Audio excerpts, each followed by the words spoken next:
नमस्कार बच्चों, आज हम गास के नियम के अनुप्रयोग में अनंत लंबाई के सीधे तार के निकट किसी बिंदु पर वैद्युत क्षेत्र की तीव्रता के लिए सूत्र स्थापित करेंगे। इसमें सबसे पहले देखिए आवेश घनत्व को समझ लेते हैं। एकांक लंबाई पर वितरित आवेश को रेखीय आवेश घनत्व कहते हैं।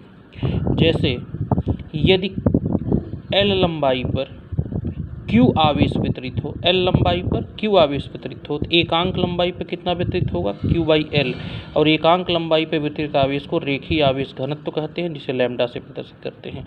अतः लैम्डा बराबर Q/L या Q बराबर लैम्डा × L हो जाएगा। अब हम एक अनंत लंबाई का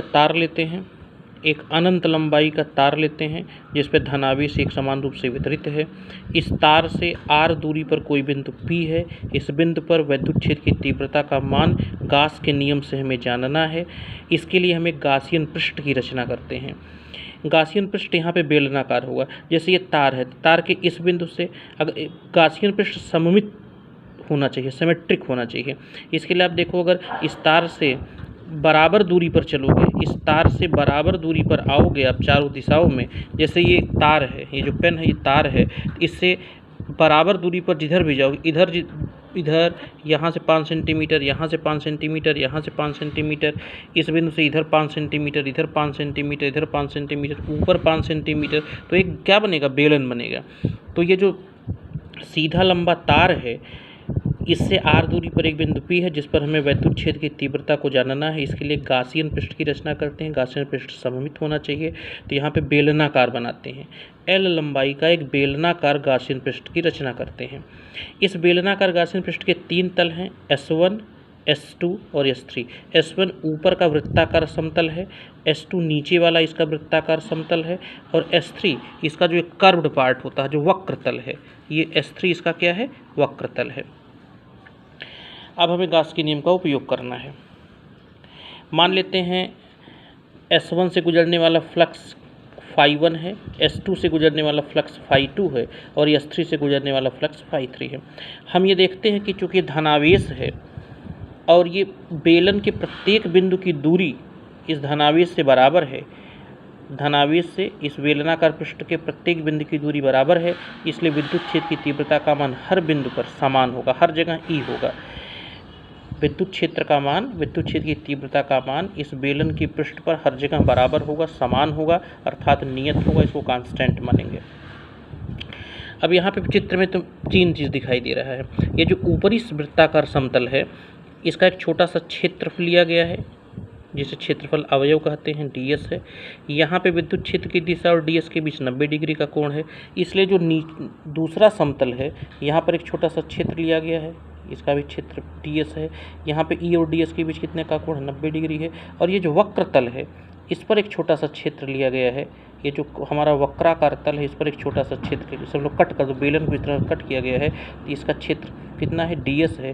तो ds और E की दिशा तो यही है, तो E और ds यहाँ पे कितने डिग्री पे है, 0 डिग्री पर है। तो यहाँ E ds 90 डिग्री, यहाँ E और ds के बीच 90 डिग्री का कोण है, और यहाँ पर E ds के बीच कितने का डिग्री का, 0 डिग्री का कोण है। अब गास के नियम से हम S1 से S2 और S3 से निकलने वाले फ्लक्स मतलब φ1, φ2 और φ3 का मान निकालते हैं, जो इस तरह से निकाला जाएगा।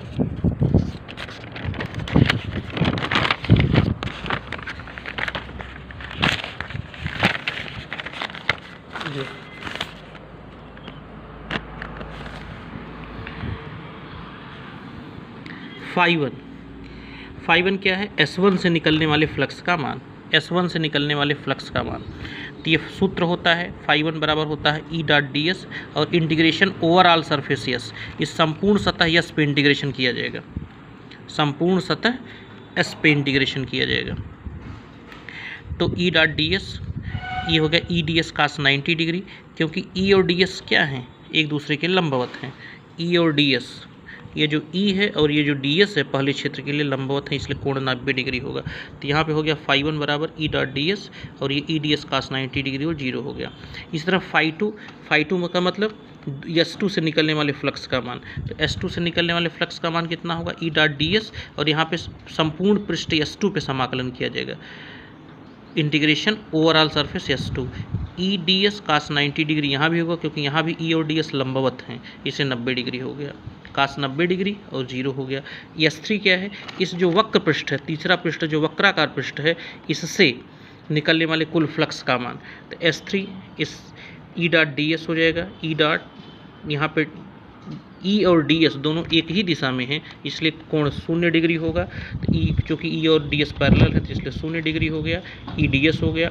ई जो कि कांस्टेंट है हर जगह, तो बाहर निकल गया, इंटीग्रेशन ओवर डी एस हो गया, integration over D S, integration over S3 of ds, मतलब ds क्या छोटे से पृष्ठ का क्षेत्रफल है। अगर हम पूरे S3 पे समाकलन करेंगे तो संपूर्ण वक्र पृष्ठ का क्षेत्रफल होगा, और बेलन के संपूर्ण वक्र पृष्ठ का क्षेत्रफल क्या होता है, 2πrl होता है। तो φ3 का मान हो गया e इंटू, इसका पूरा इंटीग्रेशन मान लो यस है, तो यस क्या है, s का मान है इंटीग्रेशन ओवर S3 ds, जो कि ये वक्र पृष्ठ का क्षेत्रफल, बेलनाकार पृष्ठ के वक्र पृष्ठ का क्षेत्रफल, ये होता है 2πrl। तो φ3 बराबर हो गया e, और s की जगह हो गया संपूर्ण पृष्ठ का क्षेत्रफल 2πrl हो गया। इस प्रकार संपूर्ण गाउसियन पृष्ठ निकलने वाले फ्लक्स फाई हो गया φ1 φ2 φ3, तो φ1 0 है, φ2 0 है, φ3 का मान e इंटू 2πrl हो गया। तो गाउस की प्रमेय से फाई बराबर होता है क्यू पान एप्सिलॉन नॉट, तो यहाँ पे फाई की जगह क्यू पान एप्सिलॉन नॉट रख दिया गया, तो e इंटू 2πrl हो गया। तो यहाँ से e बराबर कितना हो गया, e बराबर हो गया Q upon 2πrl, 2π epsilon naught rl हो गया, और q की वैल्यू रख दी गई है लैम्डा l, जो सबसे पहले बताई गई थी, तो l से l कैंसिल आउट हो गया और बचेगा e बराबर lambda upon 2π epsilon naught r। धन्यवाद।